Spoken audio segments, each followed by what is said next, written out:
A graça e paz do nosso Senhor Jesus. Venho novamente aqui no canal para trazer um conteúdo da Palavra de Deus para vocês. Esse conteúdo vai se tratar com relação ao amor aos irmãos, ok? E tem o porquê de se tratar do amor aos irmãos, ok? Nós vamos ler Provérbios 6, do 12 até o 19. Então, do 12 até o 19 do livro de Provérbios 6, ok? Do capítulo 6, 12 ao 19. Que vai se tratar de 7 coisas que Deus odeia. Na verdade, 6 coisas que Deus odeia. E a última, ele despreza com todo o seu ser. Ele despreza de uma maneira inexplicável. Não tem como explicar como Deus despreza essa última coisa da lista. Não quer dizer que Deus não odeia as outras coisas. Compreende? Deus odeia as outras coisas. Só que esta última, ele detesta muito mais. Entende? E diz o seguinte: o homem de Belial, o homem vil, é o que anda com a perversidade na boca. Até aqui, no verso 12, ele está falando que o homem que pertence ao diabo, o homem que é mau por si só e não tem o desejo de mudança, ele anda com a perversidade na boca. E como que a gente pode descrever a perversidade na boca humana? A perversidade pode estar presente de várias maneiras na boca do homem. Como, por exemplo, palavras obscenas, seria palavras de cunho sexual, entende? De duplo sentido. Palavras que denigrem a imagem do seu próximo, palavras que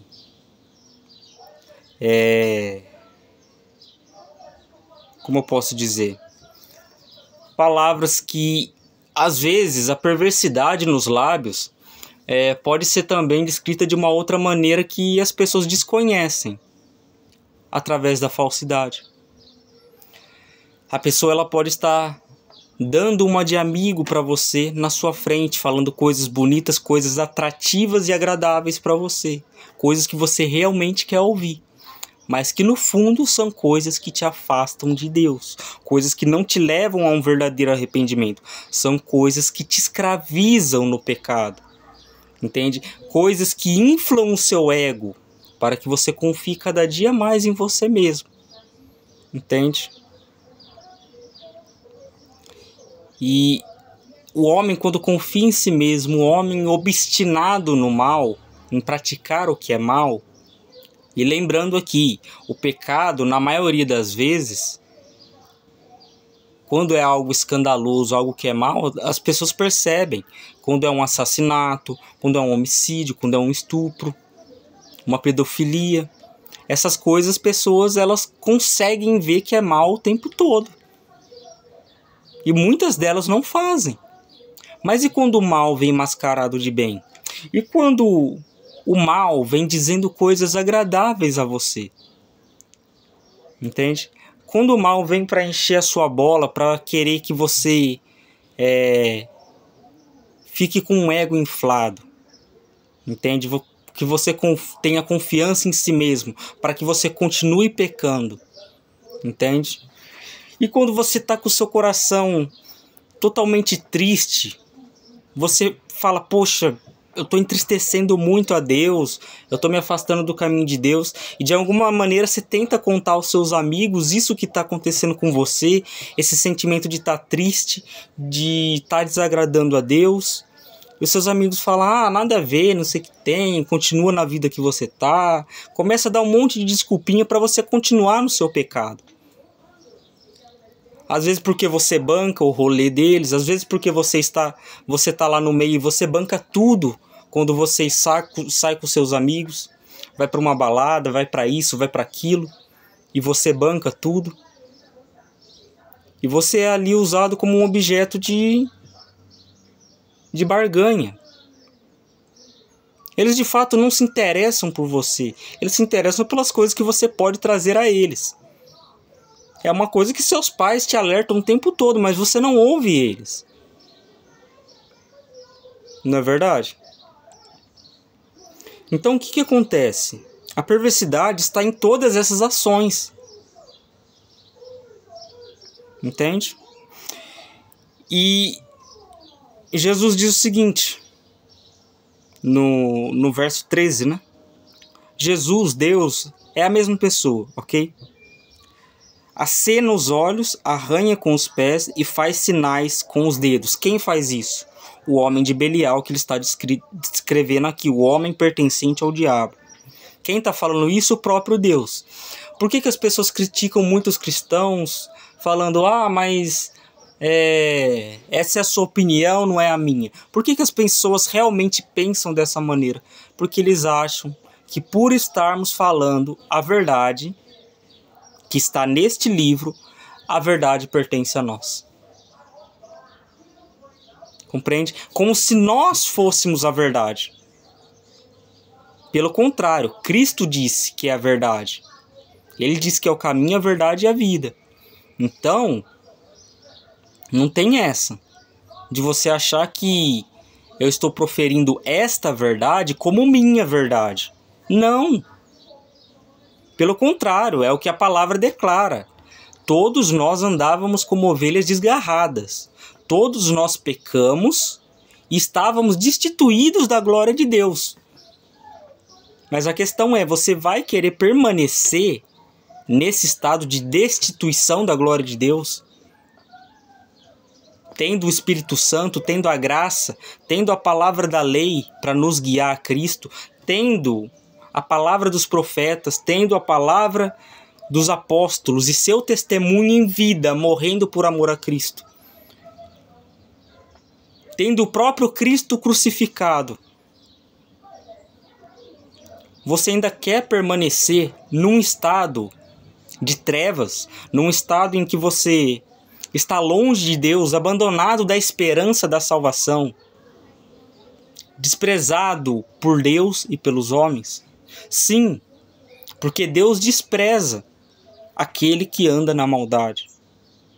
Aquele que ama o pecado, Deus o repudia, o despreza. Senão não haveria na palavra de Deus a pregação sobre arrependimento.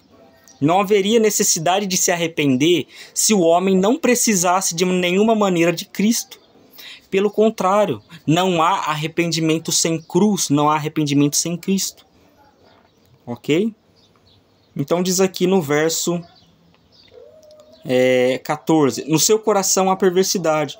Todo tempo maquina o mal. Anda semeando brigas, contendas.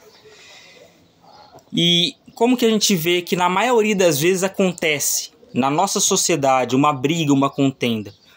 Histórias mal contadas. Fofocas, em outras palavras. Histórias mal contadas. As pessoas não investigam, as pessoas não vão atrás para saber se é verdade. As pessoas provocam umas às outras, como no caso de traição. As pessoas começam a zombar do que foi traído, não do que traiu, para você ver como que as virtudes foram trocadas. O que é certo passou a ser errado e o que é errado passou a ser certo. Entende? O que é justo para Deus não é mais justo para os homens. Os homens não têm mais o temor e o amor a Deus. Compreende? E não é de hoje. Não mudou. Se você voltar lá para Adão, vai ser igual. Adão, por um tempo, caminhou com Deus no jardim. E pecou junto com sua esposa, junto com Eva. Ele pecou. Então, de fato, não existe algo diferente, algo novo debaixo do céu, como descreve Eclesiastes. Eclesiastes foi um livro que foi escrito por Salomão, depois de se converter a Deus novamente, porque ele havia se desviado e ele havia se contaminado com as mulheres do povo à sua volta, a tal ponto que essas mulheres o levaram a abandonar a Deus, a adorar outros deuses, que não eram deuses, eram demônios. E veja como a mulher pode ser usada como arma na religião. E as pessoas falam, mas eu conheci aquela mulher ali, mas eu vou casar com ela, ela vai se converter. Na maioria das vezes é o que acontece? Não. Você tem que estar ligado com o que acontece na maioria das vezes, com as probabilidades. E se a maior taxa de probabilidade é que dê errado, é melhor nem entrar nessa cilada. Mas os homens querem se aventurar em coisas que eles vão se arrepender depois. Eles querem viver a vida de uma maneira completamente descabeçada, vamos dizer assim, né? Sem pensar, agindo por emoção, por impulso, por qualquer tipo de outra coisa, menos a razão. E os que agem segundo a razão ainda fazem coisas horríveis, viu? Daí diz o seguinte, ó. Pelo que a sua destruição virá repentinamente, a destruição desta pessoa, né? Porque quando fala homem na Bíblia, está falando da raça humana inteira. Se Adão foi formado primeiro, ele é o primogênito de toda a humanidade. Então, ele representa toda a humanidade. Quando não havia Eva, Adão já representava toda a humanidade. Compreende?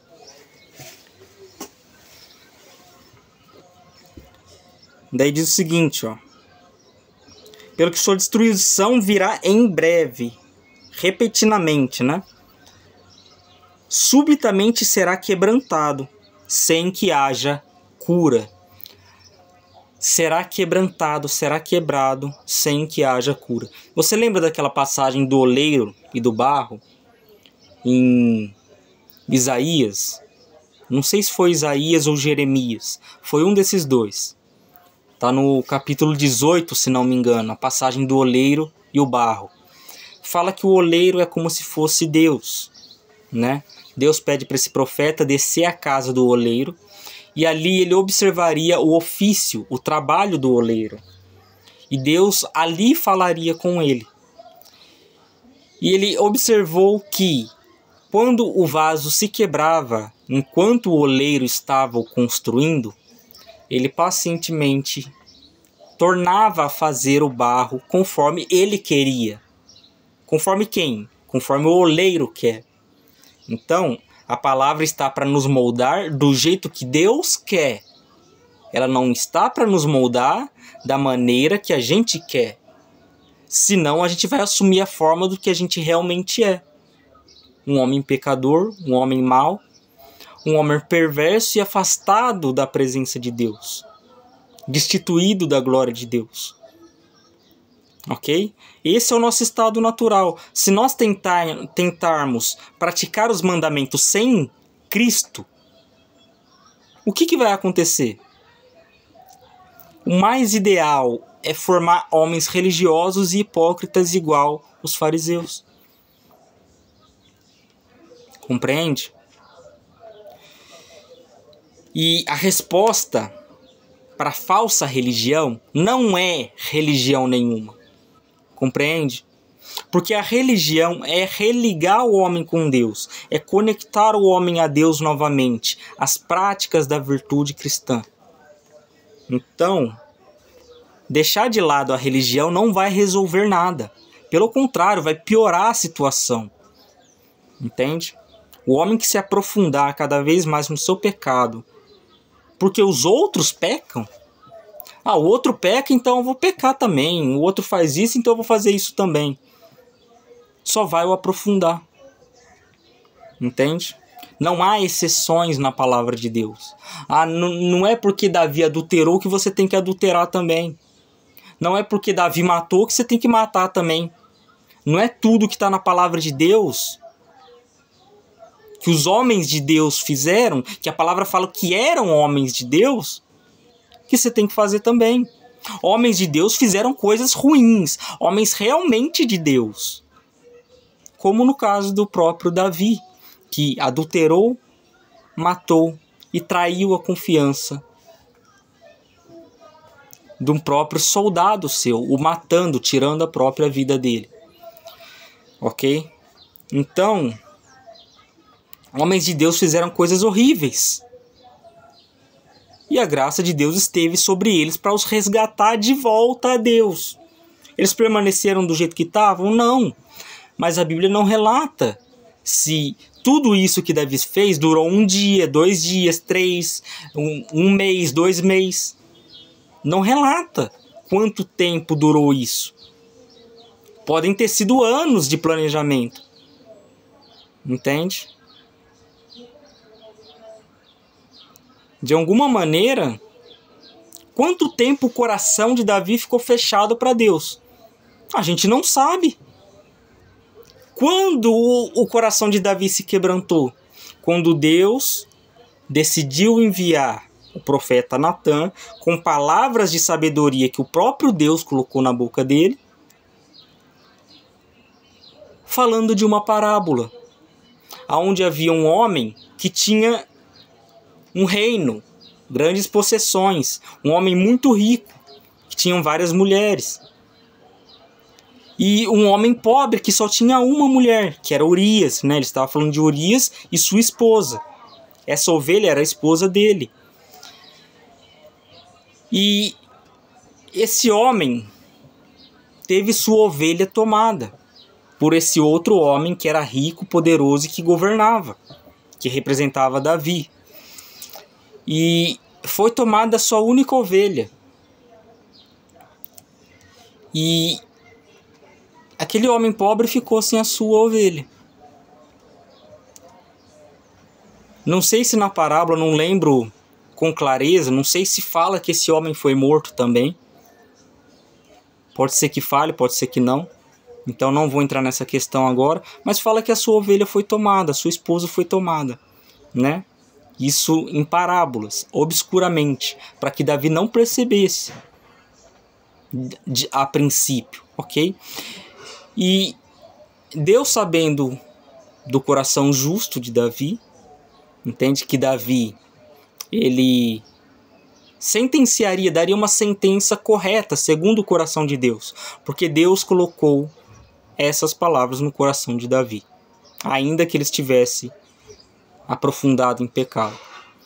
E daí Natã perguntou: qual é a sentença que este homem merece? E ele disse: este homem tem que morrer. E daí Natã disse: pois bem, este homem é você. Você adulterou, você matou Urias e você merece a morte. Só que quem confessou a própria morte? O próprio rei, o próprio Davi confessou que este homem tinha que morrer. E se o homem é ele mesmo, ele está confessando que precisava morrer. E esse é um princípio da fé cristã. Entende? É um princípio de semeadura. Qual que é o princípio da semeadura?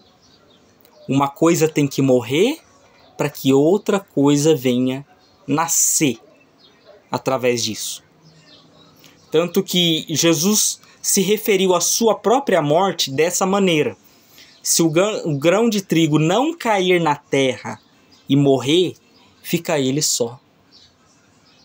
Em outras palavras, sabe o que aconteceria? Ninguém seria salvo. Absolutamente ninguém seria salvo. É o que Jesus está querendo dizer. Agora, porque Jesus caiu na terra como uma semente de esperança e morreu ali na cruz,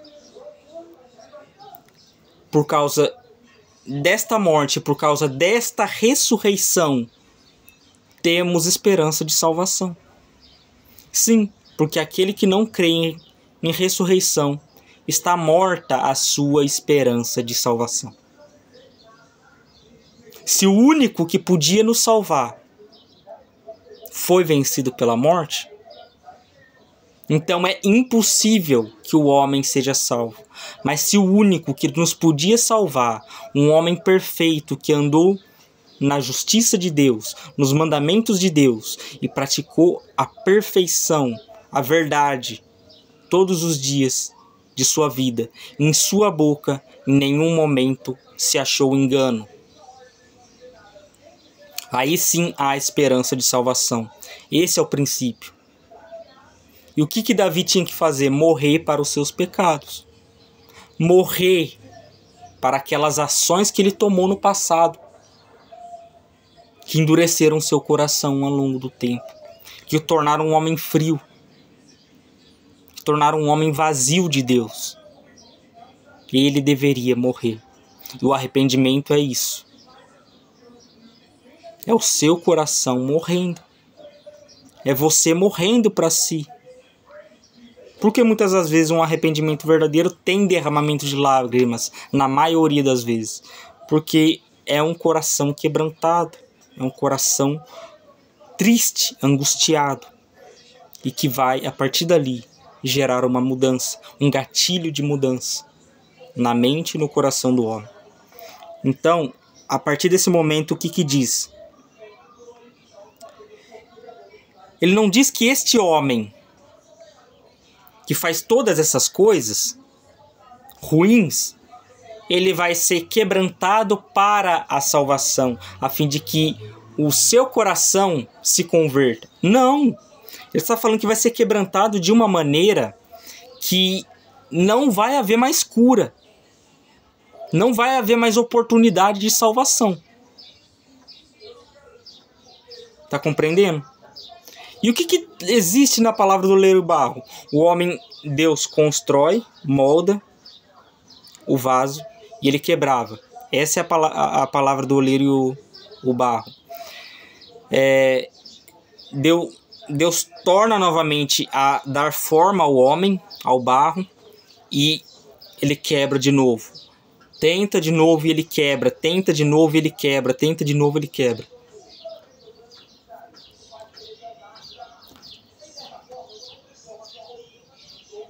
Mas há homens, diz nessa passagem, que quando quebrar,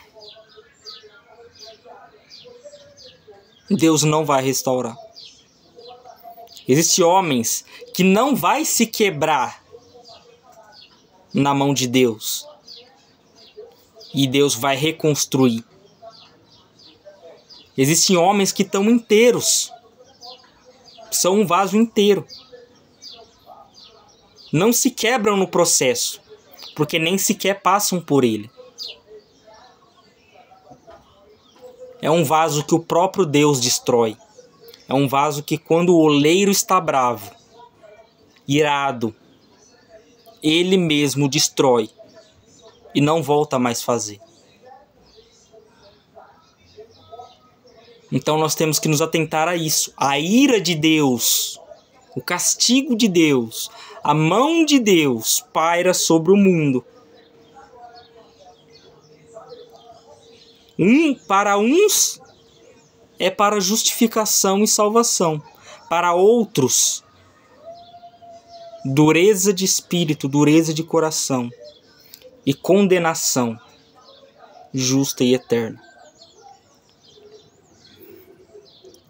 Você pode estar pensando, são frias essas palavras que você está falando. São duras essas palavras que você está falando. Ora, são palavras que eu não escolheria falar. São palavras que eu preferiria dar uma enfeitada, como muitos homens fazem. Dar uma enfeitada para atrair, para chamar a atenção de jovem, para chamar a atenção de adulto. Mas não. Eu estou falando a palavra como ela é. Se você não se contenta com estas palavras, convém que você se arrependa dos seus pecados.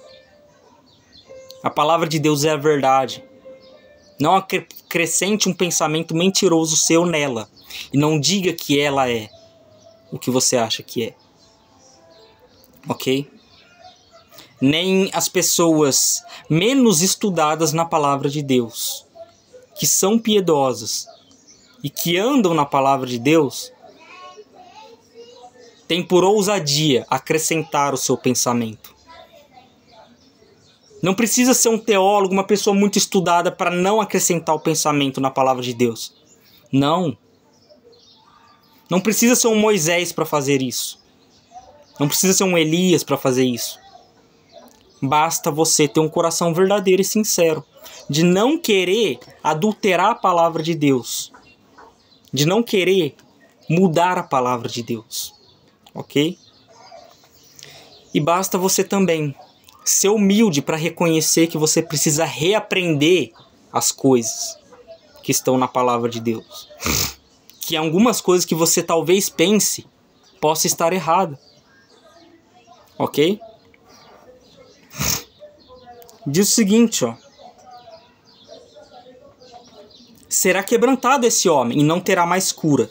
E a partir daqui a gente vai ministrar a pregação um pouco mais aprofundadamente. E ele diz o seguinte, verso 16 de Provérbios 6, né? 6 coisas o Senhor aborrece ou odeia, né? Em outras palavras. E a 7ª é a sua alma abomina. A sua alma ou o seu espírito abomina, né? E ele diz o seguinte: olhos orgulhosos, olhos altivos, olhos orgulhosos, o homem que anda em seu orgulho, que não se arrepende de seus pecados, é o primeiro. Só que você vê que a ordem está invertida. Ele não está falando que o primeiro é o pior, ele está falando que o último é o pior. Então, ele está falando que o homem orgulhoso, o homem que não reconhece seus pecados, não é pior que o último. Você está compreendendo? Só que ao mesmo tempo ele não diz que esse homem não será condenado se não se arrepender. Tudo isso é pecado. Mas o último ele abomina, ele despreza de todo o coração dele. E ele diz o seguinte, ó. A língua mentirosa é o segundo. O homem que fala mentira.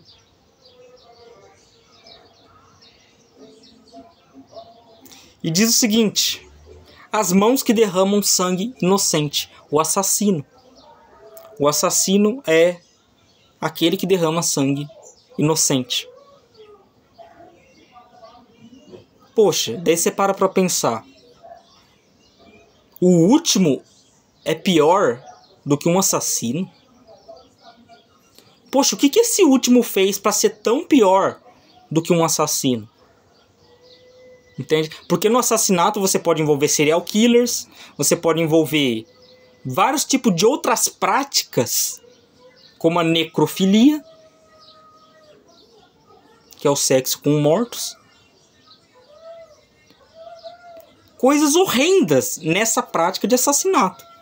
O assassinato é a porta de entrada para muitas outras coisas. E daí você pensa, como que o último pode ser pior? Você vai ver o porquê.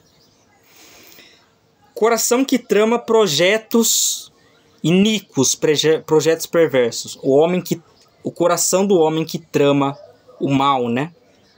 Projetos que são contra a vontade de Deus. Aqui você pode incluir pessoas no satanismo que fazem isso, pessoas no cristianismo que fazem isso, pessoas no islamismo que fazem isso, pessoas na macumba que fazem isso, né? No candomblé, pessoas na católica que fazem isso.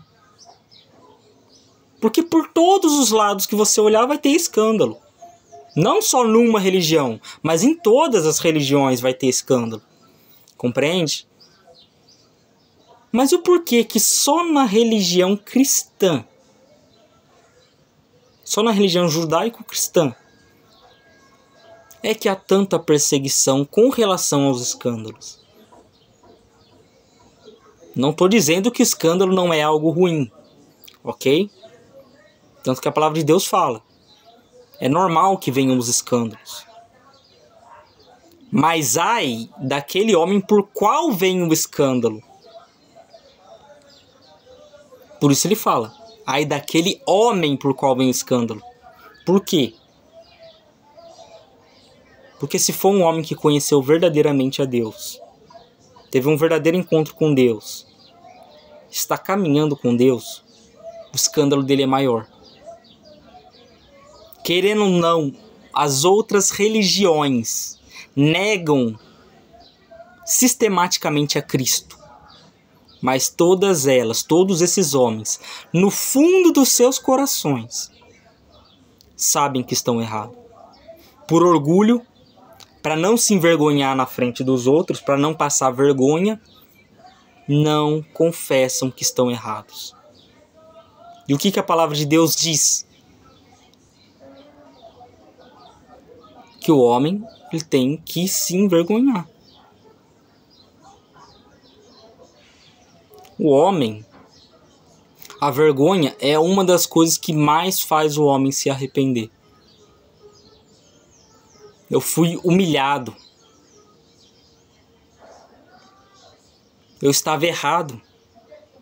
Isso é humilhação para as pessoas, ok? Falar, eu estava errado. Isso é humilhação. Somente essa frase. Para qualquer homem orgulhoso. É humilhação. Você já ouviu falar, os humilhados serão exaltados, né? Às vezes você pensa que é humilhado pelos outros, mas não. A palavra de Deus vai falar que a pessoa que está ali, trabalhando para um patrão, e suporta coisas horríveis por causa de Deus, naquele ambiente, e pela sua consciência a Deus, pelo seu amor a Deus, está suportando aquelas coisas, e insiste na prática do bem, ele está amontoando brasas sobre a cabeça do seu inimigo. O que é amontoar brasas sobre a cabeça do seu inimigo? É estar fazendo com que a consciência humana tenha uma certa, como posso dizer, um certo desconforto em fazer o mal. Como que você faz o seu inimigo ter desconforto em fazer o mal? Fazendo o bem a ele. Fazendo o bem ao seu inimigo, você faz com que ele tenha desconforto em fazer o mal. Qualquer um, até eu, se estivesse no mundo perdido e fizesse mal sistematicamente para uma pessoa e só ver se a pessoa fazer bem para mim, uma hora eu não aguentaria. O natural do homem carnal é ou demite aquela pessoa para não ter mais essa sensação e não ter o ego ferido, ou se endurece, não fala nada, continua do jeito que está, ou também a outra questão, o arrependimento. A pessoa não consegue conviver com aquela situação de semear o mal na vida do outro e o outro semear o bem na vida dele. Compreende? Então aqui, nessa questão, o homem que trama projetos iníquos, ele vai querer fazer o mal ao próximo. É justamente isso, juntar brasas de fogo sobre a cabeça do seu inimigo. É algo que está no livro de Provérbios. Se você procurar, se você ler o livro de Provérbios, vai estar escrito dessa forma. Entende? Paulo citou o Velho Testamento. Ele só tinha um Velho Testamento para pregar naquela época. O Novo não havia se formado ainda. Estava sendo escrito, né? E escrito para nós, que estamos presenciando o tempo do fim. E diz o seguinte: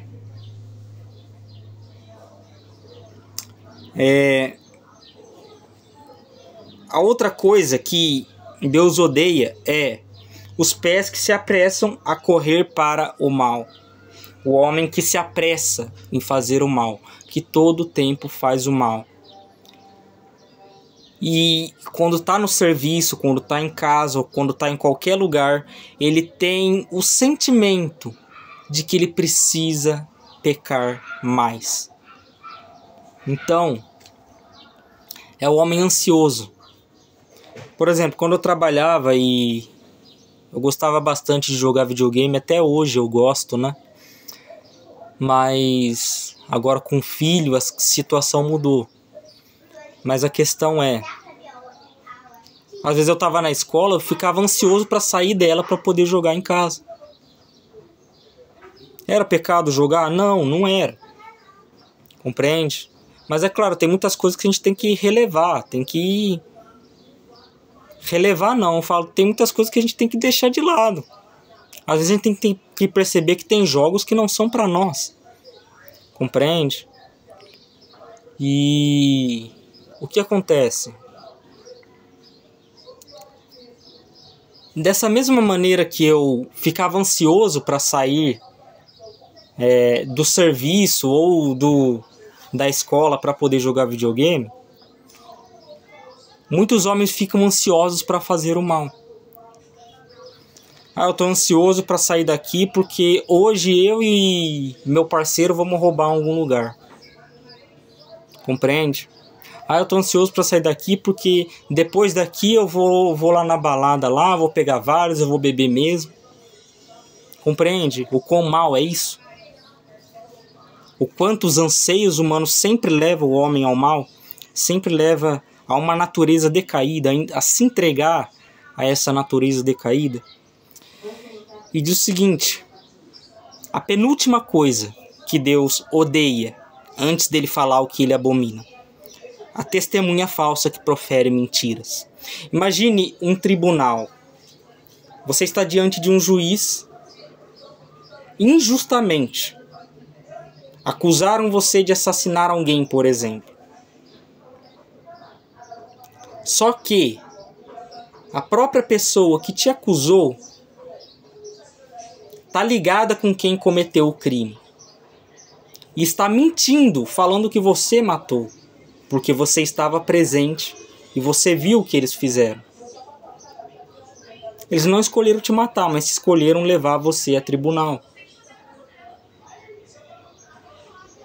Suponha que você verificou o corpo para saber se estava vivo, para saber se tinha chance de salvar.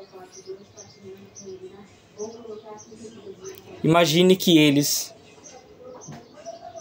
bolaram esse plano contra você. Como você se sentiria passando por essa injustiça? Seria difícil, correto? Mas talvez as pessoas que estejam de fora comecem a te julgar como um assassino, comecem a te desprezar. E ainda que você ganhe a causa desse tribunal, os olhos das pessoas não vai ser mais o mesmo sobre você. Elas não vão te enxergar mais da mesma maneira que te enxergava antes. Compreende? Então, Deus sabendo do que é certo, do que é errado, Deus sabendo o que aconteceu de fato e de verdade, Ele sabe como que você está. Ele sabe o que você está passando. E Ele vai te auxiliar de alguma forma.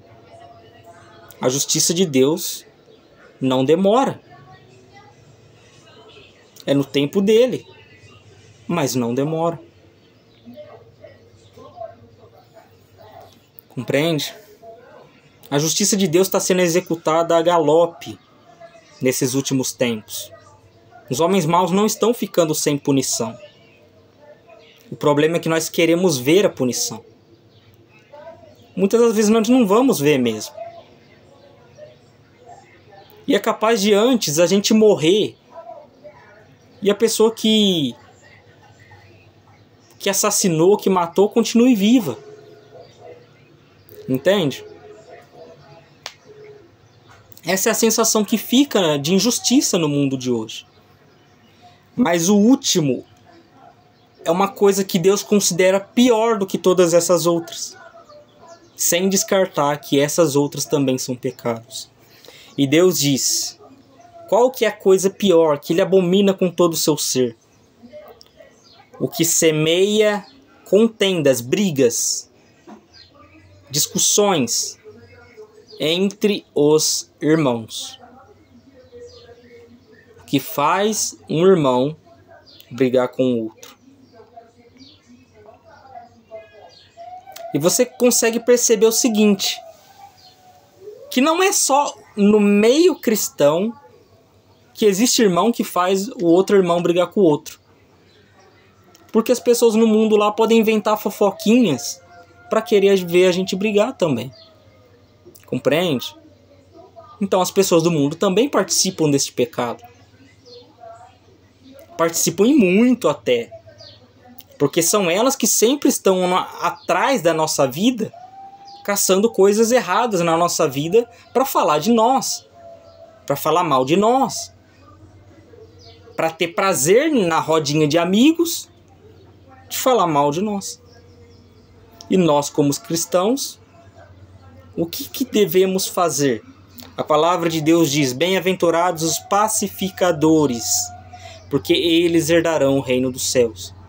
É necessário que em cada cristão, que em cada homem de Deus, mulher de Deus, haja um sentimento pacificador quando o debate não vale a pena. Por que eu falo quando o debate não vale a pena? Tem debates que só servem para inflar o ego religioso de muitas pessoas. Na maioria das igrejas, tem pessoas que preferem a pregação de um pastor e não a de outro. E às vezes aquele outro que elas não gostam, outra pessoa gosta da pregação dele, mas não gosta do pregador que essa outra pessoa gosta. Então, acaba tendo uma divisão. Ninguém acolhe a palavra de todos que falam da palavra de Deus. Mas eles ficam selecionando os grupinhos. Selecionando qual pastor eles preferem mais, selecionando qual irmão que fala da palavra de Deus eles preferem mais. E isso foi algo que Paulo reprovou. E Paulo falou que os crentes estavam sendo carnais ainda por causa disso. Porque preferia um pastor não outro, porque preferia a pregação de um e não de outro. E essa é a facção, essa é um tipo de divisão na igreja. Um dos tipos. Existem vários, entende? Que podem ser falados aqui.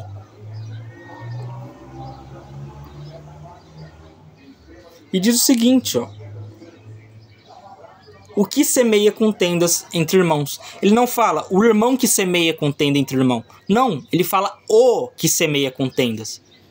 Pode ser qualquer um, esse o é algo relativo. Pode ser alguém da igreja ou pode ser alguém do mundo. É o homem que semeia divisão. Não importa se está na igreja congregando ou não. Não importa se está no caminho de Deus ou não. O homem que semeia divisão. Quer seja na igreja ou quer seja em qualquer outro lugar. Esse homem Deus abomina. Mas ele abomina o homem que semeia contenda entre o povo de Deus. Porque esse é o projeto de Satanás. Esse é o projeto do diabo.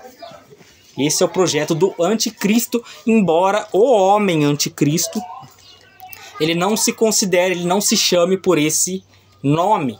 Porque ele diz que ele será o próprio Deus. Então não tem como dizer que ele é anti-Deus, vamos dizer assim, no sentido de ele se desprezar como Deus.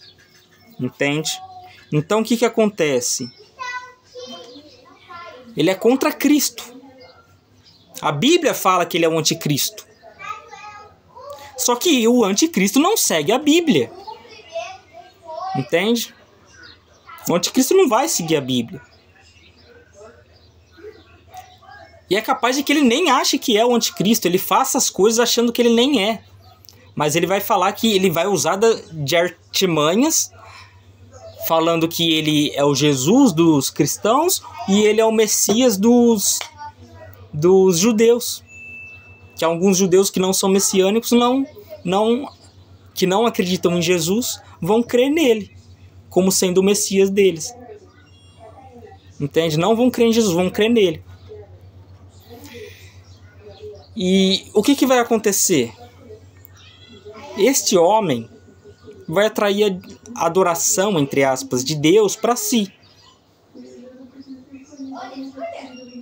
Da parte da maioria do mundo. Mas haverá um pequeno povo, separado por Deus, que há de passar pela grande tribulação, que vão resistir a isso. Não com força própria, mas com a força que Deus dá. Ok. Aqui nós vamos ler 1 João 4, do 1 ao 21. E vamos entender o que Deus quer. Então, para que nós evite este último que a alma dele abomina, nós temos que entender o seguinte: todas as outras coisas que ele falou ali que ele odeia, nós devemos evitar. E esta última também. E ele diz o seguinte nessa passagem: amados, não deis crédito a qualquer espírito. Não acredite em qualquer espírito, como se houvesse esse espírito estar falando a verdade. Como se esse espírito fosse o espírito da verdade. Porque é uma das nomenclaturas do Espírito Santo. O espírito da verdade. Em outras palavras, o espírito de Cristo. Porque ele se declarou como sendo a verdade, ok? Amados, não deis crédito a qualquer espírito. Antes, provai os espíritos, se procedem de Deus, porque muitos falsos profetas têm saído pelo mundo afora. Qual que é a orientação aqui? Não acredite em tudo que você vê, mas acredite na verdade. Estude a palavra de Deus, observe as palavras dos pastores, analise, destrinche a palavra desses pastores. E se houver algo mal, algo ruim, algo que não pertence a Deus, descarte imediatamente e não dê crédito às suas palavras, ok? E procure um pregador que pregue de fato a verdade, ok? E diz o seguinte: nisto reconhecereis o Espírito de Deus. Ele está definindo uma forma de você conseguir identificar o Espírito de Deus e o Espírito do diabo nas pessoas, através da fala das pessoas, entende? Diz o seguinte: nisto reconhecereis o Espírito de Deus. Todo espírito que confessa Jesus Cristo, que Jesus Cristo veio em carne, é de Deus. E todo espírito que não confessa a Jesus não procede de Deus. Pelo contrário, este é o espírito do anticristo, a respeito do qual tendes ouvido de que vem e presente já está no mundo. Qual que é o espírito do anticristo? O espírito de Satanás. Este é o espírito do anticristo, que vai se apossar do anticristo no fim dos tempos. Entende? O diabo quer adoração, o anticristo também quer adoração. Eles têm o mesmo propósito. O diabo quer caçar cristão, o anticristo também quer. Então, eles têm o mesmo propósito. E outra, não pense que o anticristo não tem um Deus, tá? Não pense que ele não tem um Deus. Ele está ali para enganar os homens. Ele está ali para receber adoração como um Deus. Mas não pense que ele não tem um Deus. Ok? Chegará um momento que ele vai se sobrepor a todos os outros deuses e vai querer que todos adorem ele, vai obrigar que todos adorem ele. Entende? Que todos orem para ele. Então, o que acontece? Ele é um homem pagão.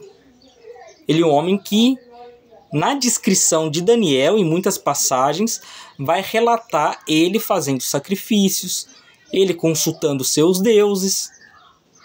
Então dá para ver que é um homem religioso, é um homem que tem a fé em algo. O que é esse algo? Satanás. O diabo. Ele tem a fé nele. Ele pode estar chamando esse diabo, Satanás, de outro nome, de outra coisa. Pode estar disfarçando de um anjo de luz, de qualquer outra coisa. De uma coisa que é boa para ele, mas que a palavra fala que são demônios. Então, como você identifica aquele que confessa Jesus? Que Jesus veio em carne e morreu, ou seja, a existência de Cristo em vida.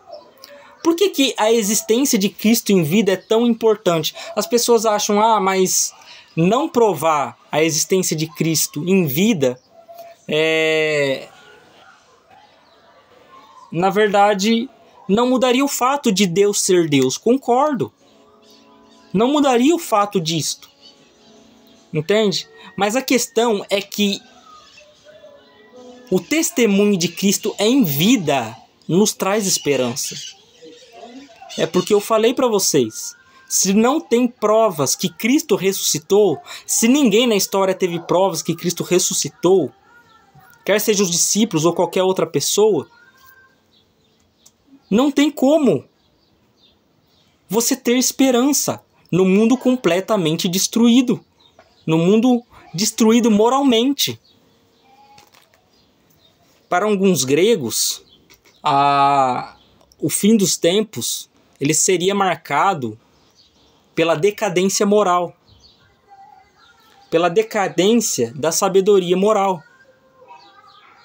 Entende? De tanto que eles amavam a sabedoria, mas era a sabedoria deles, terrena, da qual Deus diz que também é diabólica.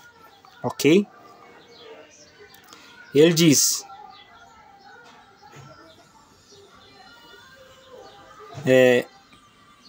filhinhos, vós sois de Deus, e tendes vencido os falsos profetas, porque maior é aquele que está em vós do que aquele que está no mundo. Aqui não está se referindo ao anticristo, mas sim ao espírito do anticristo, né? Eles procedem do mundo, eles vêm do mundo, porque por essa razão falam da parte do mundo, e o mundo vos ouve. O que é falar da parte do mundo? É falar coisas que agradam o mundo, agradam a população como um todo. É fácil ouvir coisas que agradam a todo mundo, entende? Que todo mundo concorda. A maioria concorda que deve haver pena de morte para assassinos, para estrupadores. Muitas pessoas concordam com isso. E há uma minoria que não concorda. Entende? Então o que acontece? Se a gente fosse fazer tudo o que as pessoas concordam, nós teríamos reis horríveis. Teríamos governadores horríveis sobre o mundo. Sabe quem fez tudo que o povo queria? Saul. Ele fez tudo que o povo queria. Ele não obedeceu à voz de Deus, obedeceu à voz do povo. Nunca a voz do povo vai ser a voz de Deus. Nunca. A voz de Deus é a voz de Deus. A voz das pessoas é a voz das pessoas. Como você vai identificar a voz de Deus nas pessoas? Desta forma. Se falar coisas bíblicas, se falar coisas segundo a palavra de Deus corretamente, está aprovado. Se não falar, esquece. Não dê ouvidos. Nós somos de Deus. Aquele que conhece a Deus nos ouve. Aquele que não é da parte de Deus não nos ouve. Em outras palavras, os que não se contentam com a verdade bíblica, esses não vão nos ouvir. Estes que têm prazer em novas revelações fora da palavra de Deus, esquece. Esses que não se contentam com a palavra e querem distorcê-la, esquece. Deixa de lado. Nisto reconhecemos o espírito da verdade e o espírito da mentira ou Em outras traduções, espírito do erro, né? Verso 7 vai dizer o seguinte, uma instrução aos irmãos agora, ok? Aqui ele tratou de que o espírito do anticristo já está no mundo e que nós devemos ter, por obrigação cristã, saber identificar o verdadeiro espírito de Deus e o espírito de falsos deuses, ok? De demônios. Como identificar essas doutrinas se são homens que falam por eles? Entende? Homens falam o que esses espíritos querem, seja de Deus ou seja demônios. Compreende? E diz o seguinte: amados, amemo-nos uns aos outros, porque o amor procede de Deus. E todo aquele que ama é nascido de Deus e conhece a Deus. Não estamos falando aqui de amor como um sentimento, entende? Algo abstrato que não tem como se praticar isso. Estamos falando de amor em forma de caridade, em forma de ação, em forma de bem ao próximo, ok? E lembrando que bem ao próximo é o que Deus diz que é. Como, por exemplo, no Velho Testamento está escrito que se um homem está em dívida com você, você pode pegar algo dele para você. Entende? Algo que ele possua para você como garantia de que ele vai te pagar. Mas que se ele pagar você, você deve devolver o que é dele. Você só está cuidando da coisa que é dele até que ele devolva o que ele te deve. Só que a palavra de Deus diz com relação a esta lei que se você pegar a roupa deste homem emprestada, seja o manto, as coisas que eles vestiam naquela época para cobrir do frio, porque durante o dia era calor e durante a noite era muito frio. As regiões eram mais desertas, né? Então era normal ter muito calor durante o dia e durante a noite era muito frio, né? E esse manto protegia tanto do calor quanto do frio. E Deus diz que antes de escurecer, essa pessoa deve entregar de volta a esta outra pessoa que está devendo ela a roupa, para que ela não passe frio de noite. Compreende? Então, esse é um tipo de caridade que talvez nenhum dos homens enxergaria. Quando eu li essa passagem pela primeira vez, eu fiquei espantado com o tamanho, o grau de justiça de Deus que Ele pede de nós. Porque é algo que ninguém pensaria em fazer. Talvez a pessoa pegaria a roupa da outra, iria querer vender, ou ia querer ficar vestindo durante a noite. E ia deixar a pessoa passando frio. Compreende? Então, esse tipo de amor que está falando aqui é justamente esse amor divino que provém da parte de Deus. Entende? Nisto se manifestou o amor de Deus em nós, em haver Deus enviado o seu Filho unigênito ao mundo, para vivermos por meio dele. Vivermos por meio dele. Então, aqui a gente vê Jesus como um mediador de vida eterna aos homens. Entende? Um mediador sendo um caminho para a salvação. Não um dos caminhos, mas o caminho para a salvação. E ele vai dizer o seguinte: para vivermos por meio dele. E tem um versículo que diz, né? Crucificado estou com Cristo, e a vida que vivo agora na carne, não vivo mais eu, mas Cristo vive em mim. Cristo me direciona, Cristo, através de mim, está vivendo nessa terra. Está vivendo para ensinar as pessoas como elas devem se comportar, como elas devem agir. Porque está escrito: bem-aventurada a nação cujo Deus é o Senhor. Deus, o verdadeiro, não os falsos. Não o que a maioria das pessoas ama. Não o que elas criaram em suas cabeças, mas o verdadeiro e unigênito Filho de Deus. Este ele revelou ao mundo, para morrer, se sacrificar e salvar os pecadores. Compreende? Nisto consiste, disto é feito o amor, não em que nós tenhamos amado a Deus primeiro, mas em que Ele nos amou e enviou o seu Filho como propiciação, sacrifício pelos nossos pecados. Era necessário que se derramasse sangue. E o interessante é que muitos sacrifícios que Deus pediu para que fizesse e eram para ser feitos, mas com o coração verdadeiramente arrependido, nestes sacrifícios que Deus pedia, depois que o cordeiro era imolado, era retirado todo o seu sangue. Uma vida por outra vida. Para que um possa viver, o outro tem que morrer. E o cordeiro representando Cristo. Por isso que Deus pedia um cordeiro saudável, um cordeiro perfeito. Um cordeiro em estado de saúde perfeita.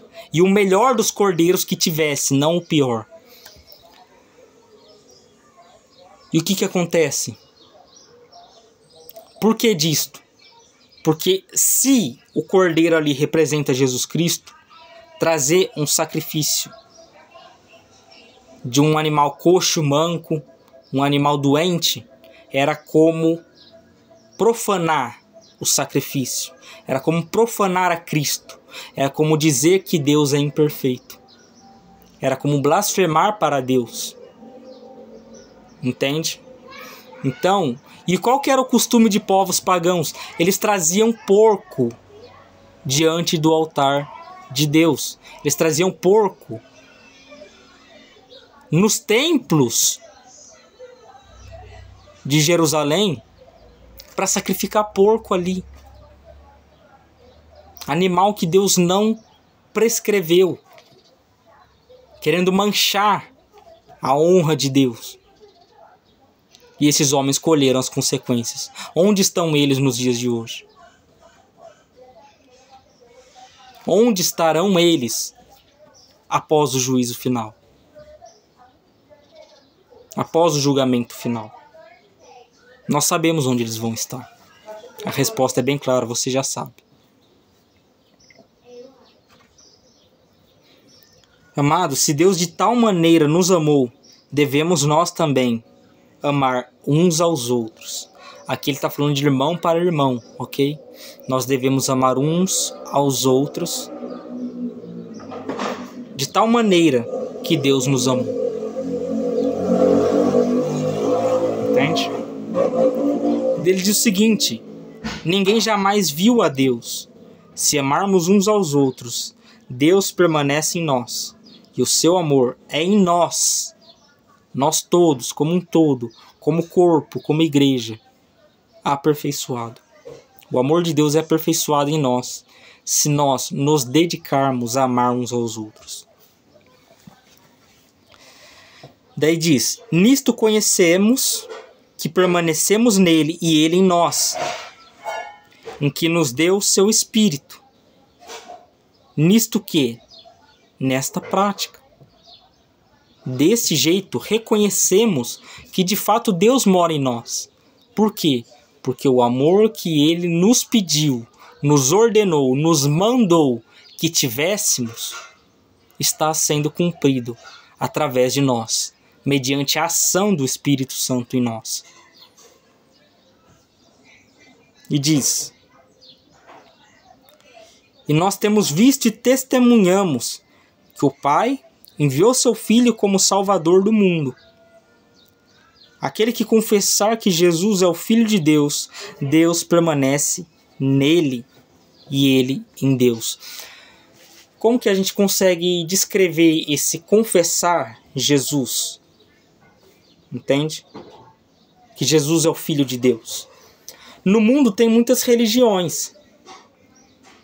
Muitas delas falam que Jesus não é Deus, ou que Jesus não é Filho de Deus, ou que Jesus foi apenas um homem, ou que Jesus era um profeta, mas não era o Messias, não era o Salvador, entende? Então, a gente vai ter que debater com essas ideias, a gente vai ter que ir contra essas ideias. É confessar Jesus como seu Salvador, entende? É confessar a Cristo, não de maneira apenas verbalizada, mas confessar com as suas ações. Como que você confessa com as ações que Jesus é o seu Salvador? Entende? Que Jesus é o Filho de Deus.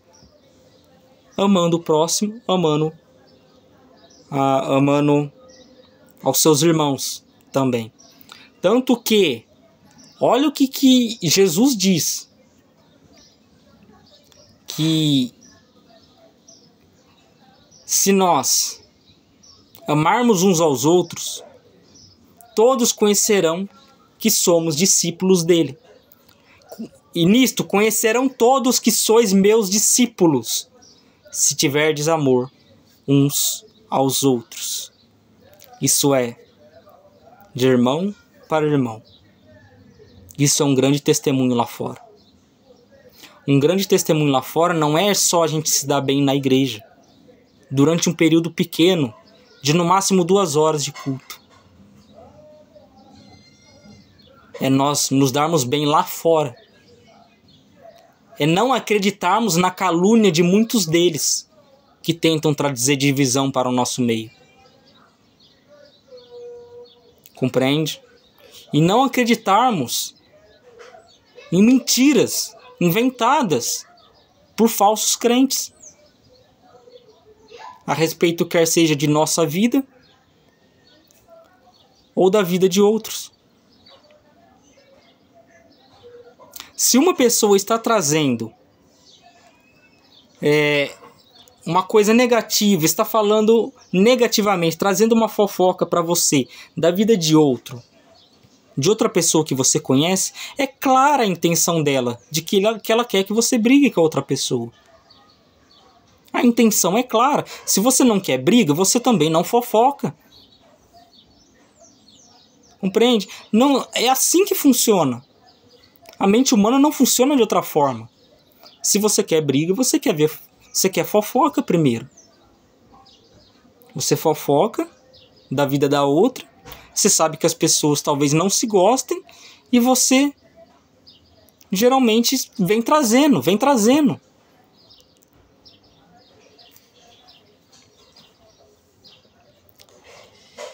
Nisto é em 2. Daí diz o seguinte, ó. E nós conhecemos e cremos o amor de Deus. E nisto conhecemos e cremos o amor que Deus nos tem. Deus é amor, e aquele que permanece no amor permanece em Deus, e Deus nele. Nisto é em nós aperfeiçoado o amor de Deus. Quando é aperfeiçoado o amor de Deus? Quando há amor de irmão para irmão. E por que o amor de Deus tem que ser aperfeiçoado em nós como um todo, como igreja, desta forma? Para que todos nós, como está descrito aqui nesta passagem, em 1 João 4,17, né? Que eu estou agora. Nisto é em nós aperfeiçoado o amor, para que no dia do juízo mantenhamos confiança, pois segundo ele é, também nós somos neste mundo. Confiança. E no mundo de hoje, tanto dentro da igreja quanto fora, muitas pessoas não têm confiança de que serão salvas por Deus. Talvez o que nos falta é esse amor de irmão para irmão. Essa prática de fé, de amor de irmão para irmão, de perdoar um ao outro, de buscar ajudar nas dificuldades, quer sejam financeiras ou qualquer outro tipo de dificuldade, uns aos outros também. Compreende? Porque tudo que a igreja herda, tudo que a igreja tem, quer seja dinheiro, quer seja valores espirituais, isso é herdado entre todos os irmãos. Compreende? É o que os ricos sentiram na época da igreja primitiva.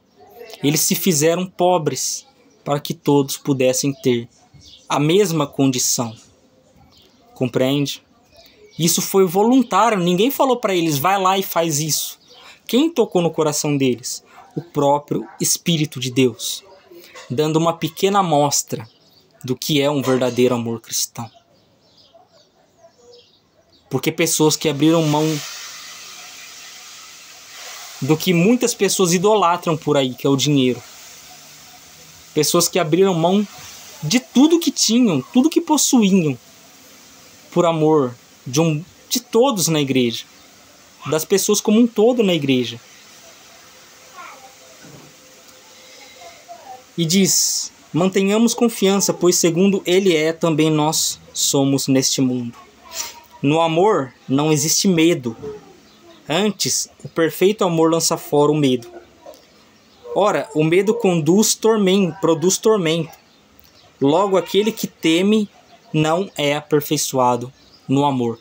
Que tipo de amor? O amor de Deus por nós, lá na cruz. Esse amor, este perfeito amor, este amor sem falhas, este amor que mesmo em momento de agonia, clamou ao Pai por nós, dizendo: Senhor, perdoa-lhes, porque eles não sabem o que fazem. Eles não têm entendimento do tamanho mal que fazem, ponhando-me na cruz. Mas ainda assim, Deus confessou. Jesus confessou ao Pai para que poupasse a nossa vida. Você viu o que aqueles homens estavam fazendo com Jesus? Blasfemando de Jesus. Os que estavam na cruz blasfemavam de Jesus. Os que estavam lá embaixo rasgavam suas vestes. Os que rasgaram sua veste e no seu manto lançaram sorte.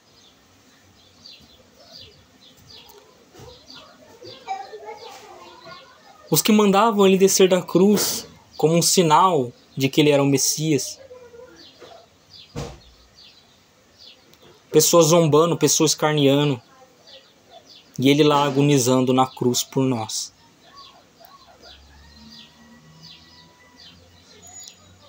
Talvez você não esteja falando nenhuma dessas blasfêmias, mas talvez as suas ações estejam escarnecendo de Cristo. Talvez as suas ações estejam desprezando a Cristo dessa forma. Desprezar o irmão também é desprezar a Cristo. É desprezar a Deus quando você despreza o seu irmão. E é isso, você se aperfeiçoar no amor de Cristo. Você confiar que este amor pode te salvar. Confiar que este amor, mesmo que não te traga dinheiro, mesmo que não te traga bens materiais, mesmo que não te traga momentos confortáveis, como muitas pessoas querem, mesmo que este amor te traga doenças, calamidades, destruições, como no caso de Jó, este perfeito amor ainda nos conduz a uma vida plena e eterna ao lado do Pai. Diz o seguinte: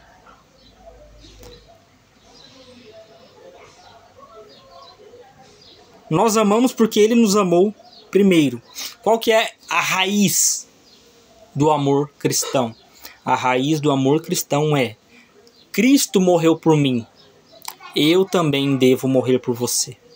Cristo morreu por nós, nós devemos morrer também, para que outros tenham o nosso testemunho no mundo de que verdadeiramente Cristo viveu toda a nossa vida dentro de nós, nos orientando, nos conduzindo como um bom pastor que Ele é.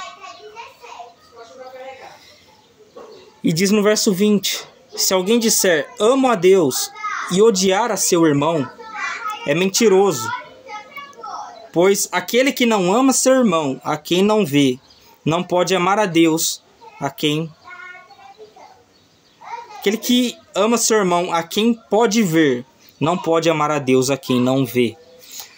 Então, um homem que odeia seu irmão, e o ódio pode estar na forma de desprezo, pode estar na forma de não se dar bem com o irmão, na forma de não aceitar a verdade da palavra de Deus quando o irmão fala, entende?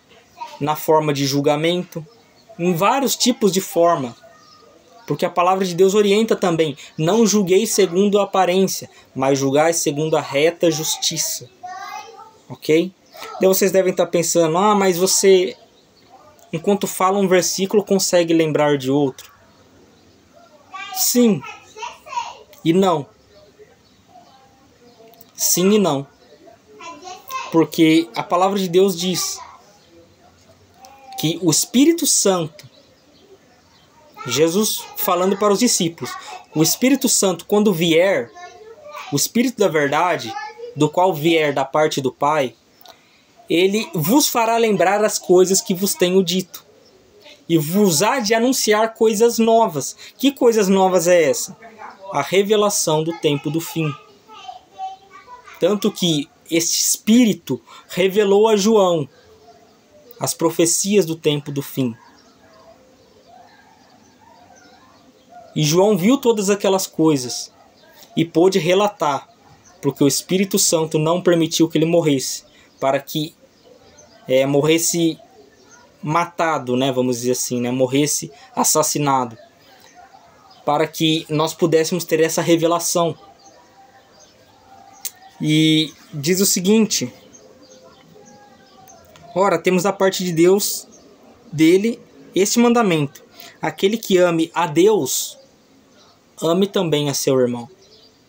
Aquele que tem o seu amor a Deus, que sente um grande amor por Deus, de viver para Ele e morrer por Ele, também vive e morra pelo seu irmão.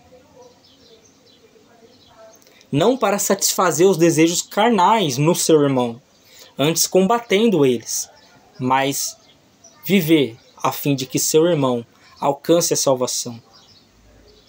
E se de alguma maneira você sente que talvez seu irmão não esteja preparado para morrer por Cristo, e você sim, então use de sua vida, do dom da vida que Deus nos deu, para fazer o que Cristo fez por nós, dar a sua vida a favor de nós. E quão grande foi esse amor, porque 11 apóstolos morreram. Um só não morreu dessa forma de assassinato, de punições de morte. Um só não morreu dessa forma, mas todos os outros morreram para testemunhar de Cristo para nós. E não só eles, mães comuns, pessoas comuns, pai de família, crianças, velhos, toda classe de pessoas que você possa imaginar, judeus, gregos, gentios, pessoas que talvez você imaginaria que nunca morreria por Cristo, estavam ali, ou na forca, ou na guilhotina, ou na cruz, como Pedro, de cabeça para baixo. E lembrando que ele escolheu esse método, porque ele não se sentiu digno de ser crucificado como o seu mestre. Então não é um símbolo satânico, é uma inspiração de fé. Se homens maus distorcem a palavra a favor de suas perversidades, a favor de suas maldades, não atribua isso a um sacrifício justo que o apóstolo Pedro fez. Ele escolheu ser crucificado assim. Ele escolheu morrer desta forma. Eles não perguntaram se ele queria morrer assim.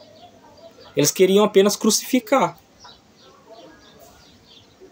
Mas ele pediu para ser crucificado de cabeça para baixo.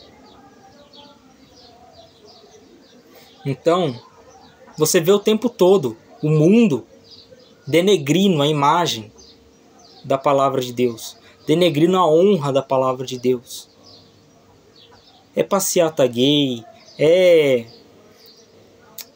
homens completamente frustrados em sua vida com Deus, blasfemando contra Deus, falando mal de Deus, falando absurdos. Entende? Falando que judeu tem que ser morto, falando um monte de merda.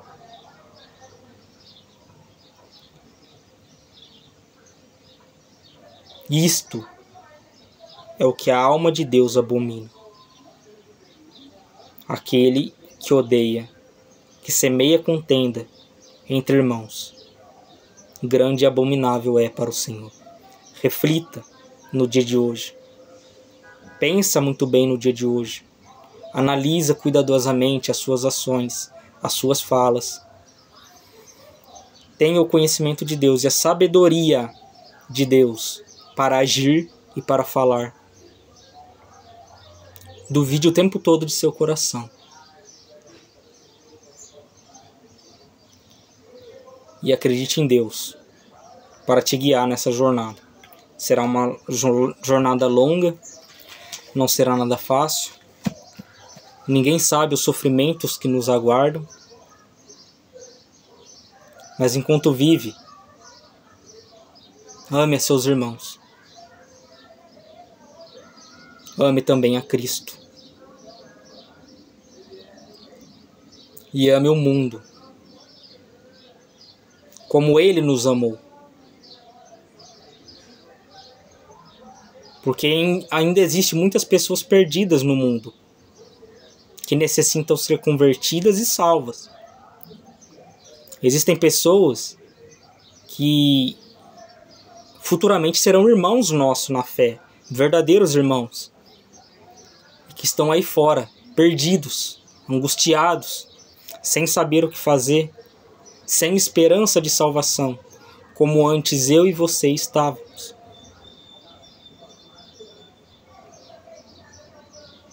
Dificilmente a gente vai encontrar muitos pais na igreja. Pais espirituais, vamos dizer assim. No sentido de que a fé, as obras, o amor, a caridade, a sabedoria na fala, a sabedoria na paciência,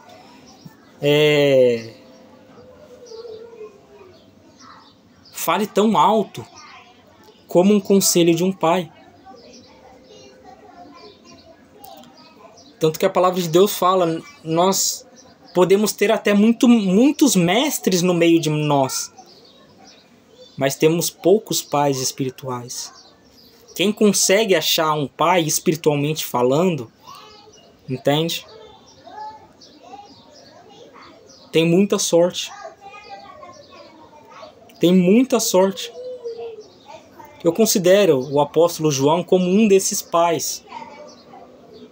O método dele falar para nós, filhinhos, não façam isso, não façam aquilo, andem no caminho do Senhor, não dê ouvidos a palavras de falsos profetas. Todos esses conselhos são conselhos que um pai que realmente se importa com seu filho daria. Não é apenas um método de fala, mas é um método de um sentimento que realmente ele sentia. Um sentimento como de um pai para um filho. E também o apóstolo Paulo sempre disse: o quanto me angustio e o quanto pereço, né? Até ser formado em vós o Espírito de Deus, até que vocês nasçam de novo. O quanto me angustio. Aqui ele está tratando da figura de linguagem como uma mãe que está grávida para dar à luz a um filho. E Paulo muitas das vezes sabia. Muitas das vezes ele sentia também que para que muitos nascessem, ele também precisaria morrer. Que esse testemunho, Deus usaria esse testemunho dele. Paulo, a partir que estivesse morto, não poderia mais falar. A voz dele não ressoaria mais do pó da terra. Não daria mais para se ouvir a voz de Paulo. Mas e a voz do Espírito que falou através de Paulo a vida toda? E a voz dos ensinamentos do Espírito que falava através de Paulo? Não fala com nós nos dias de hoje? De que embora somos tão pequenos, de que embora tenhamos uma fé grande, ainda nos sintamos tão pequenos perto daquele que nos amou a ponto de entregar seu filho para ser crucificado. Enfim, graça e paz. Uma ótima semana a todos. Guardem esses conselhos, estudem esses conselhos e pratiquem. Pratiquem em sua igreja, pratiquem em seu trabalho, pratiquem em suas escolas. Em todos os lugares, testemunhem de Cristo. Testemunhem até a morte. Porque depois, quando você não puder falar, Cristo falará por você. O testemunho de Cristo falará a todas as nações, ainda que você não esteja presente aqui. Graça e paz, muita saúde para sua família e que sejam todos abençoados. E principalmente, abençoados, agraciados com a salvação de Deus. Graça e paz. Amém?